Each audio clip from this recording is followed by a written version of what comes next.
So today I'm coming here with another story time. And the purpose of this story is to share my experience on my first travel, which is international travel from Tanzania to the United States of America. And more precisely, being in the plane for the first time.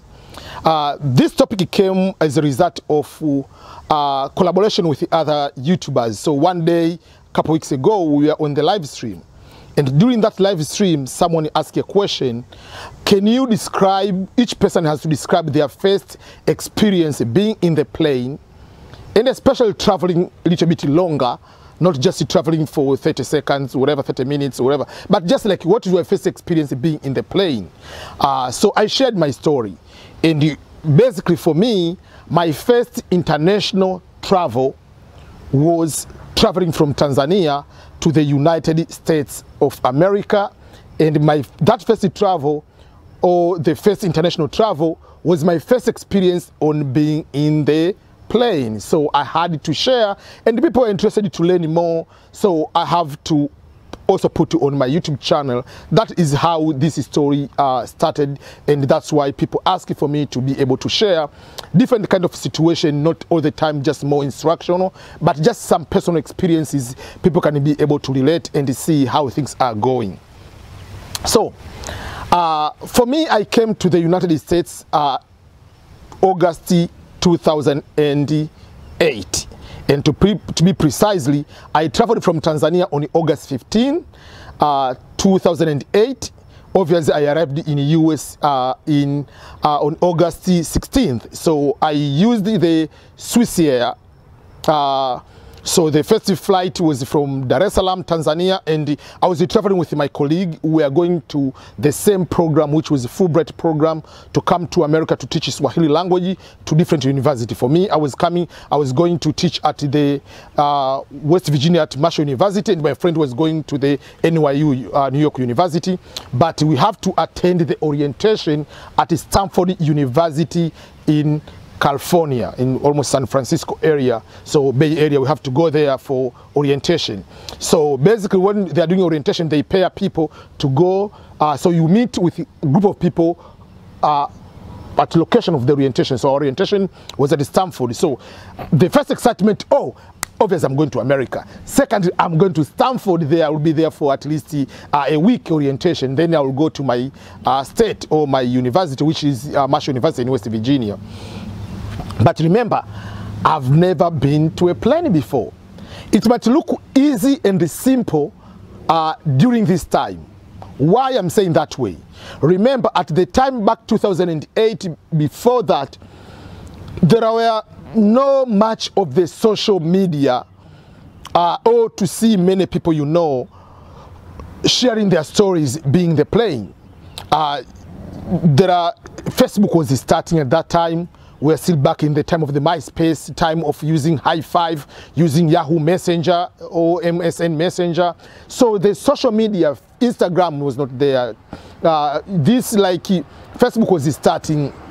Then if you come to other social media, if you consider Twitter was not there, you are considering WhatsApp was not there. We used to go to the internet cafe, or cyber for other people they call it, to communicate with someone. So it was different from now. You can sit at your home, go on the YouTube and check even like how do you get into the plane, see the videos. There are not so many videos of that nature because many people are not using social media in this way. YouTube back then was not there, and when it is starting, it was more about the cats video. So it was not like now you can just go, oh, I want to be in the plane.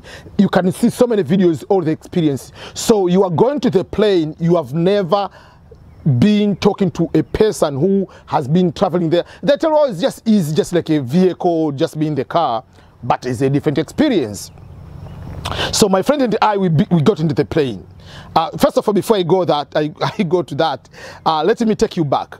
So remember, for instance, coming from Tanzania, back in 2008, around that time before, the supermarket is one supermarket which was brand new, was Mlimani City in Dar es Salaam.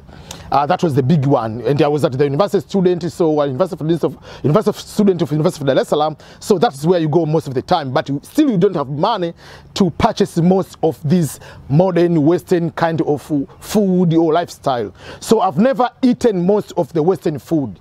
There was no Burger King in Tanzania. There is no any other fast food except there was one which is called Steers, and that Steers was selling burger, but there is no KFC. All those kind of Western is not there.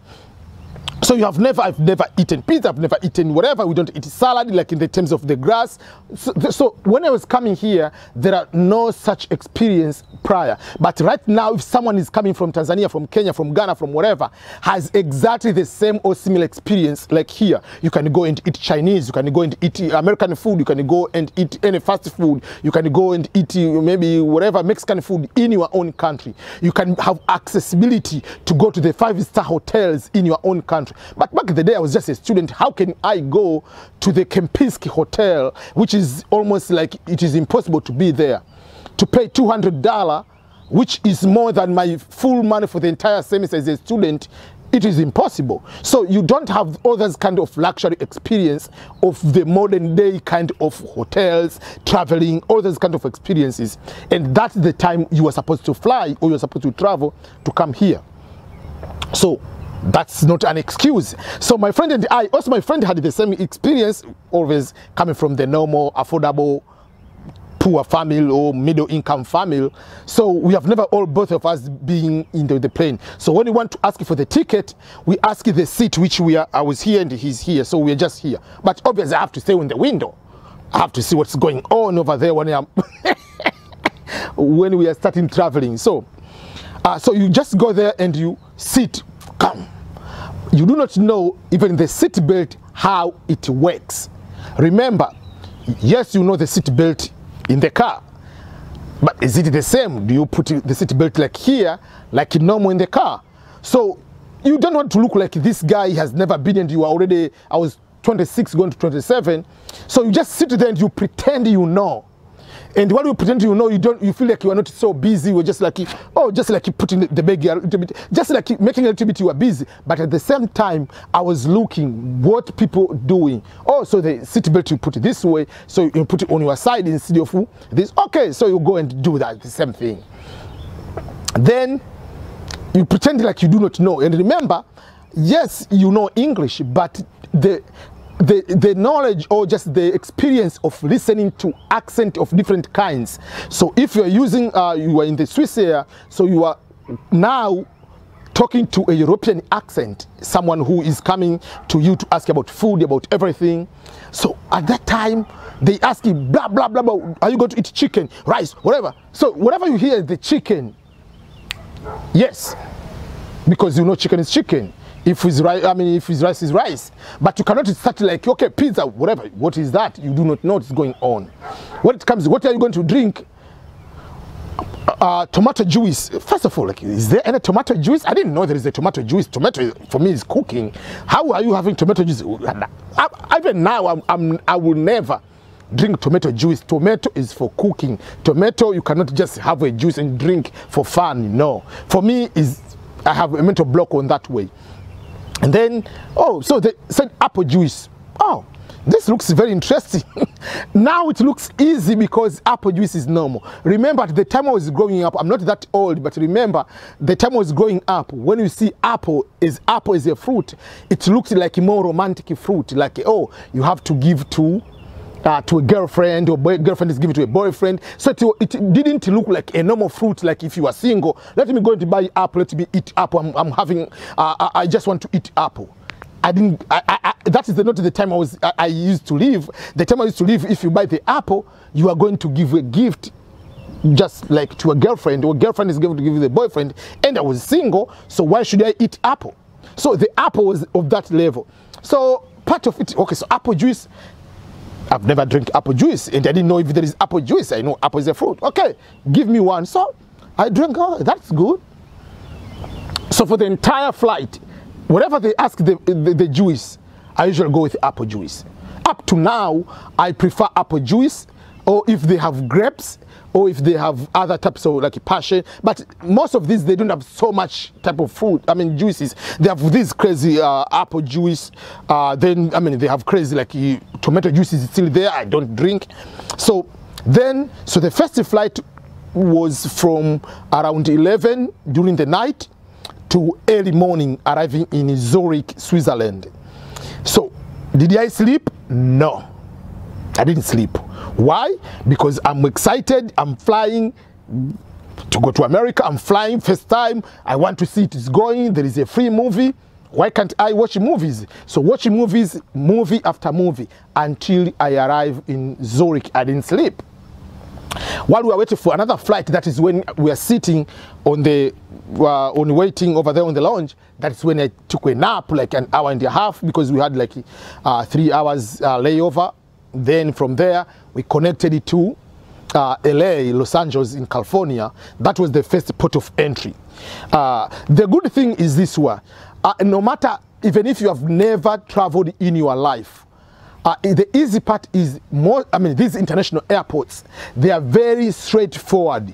Everything, there is a line, okay, go here. Because I'm saying this one because I don't want, because there are some people, maybe they are coming here, or they are traveling to Europe, or going to another country as for the first time with international students, or they're permanent residents, or they become citizens, whatever it is their first experience. So don't be any type of, be anxious at all, because for me, I usually tell people it is difficult to maneuver into maybe public transportation in Africa than into these international airports, because everything is straightforward. So if your ticket is gate number 2, the line is there, you just follow there. If you don't, if you incur any problem, ask. Don't come with that mindset, oh, this with the look, they feel that for me, I'm not civilized if I'm asking. No, you do not know anything. Ask, ask, ask.